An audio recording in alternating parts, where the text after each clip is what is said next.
Hello friends, কেমন আছো তোমরা? আশা করি ভালো আছো আর আমিও ভালো আছি। আমি ছাদে রোদ পোয়াতে চলে এসেছি।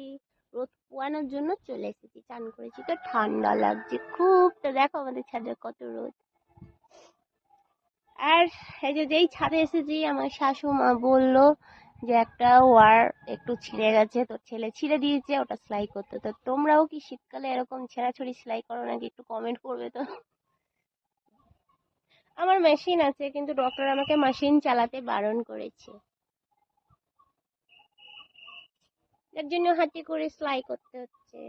এগুলো কিন্তু সব আমার শাশুড়ি আট পরে কাপড়, জানো তো friend। দুটো কাজই হচ্ছে, রোদ পোয়ানোও হচ্ছে, ক্যাথার ওয়ার সেলাই করাও হচ্ছে। তো যাই হোক, টাইম পাসও হয়ে যাচ্ছে।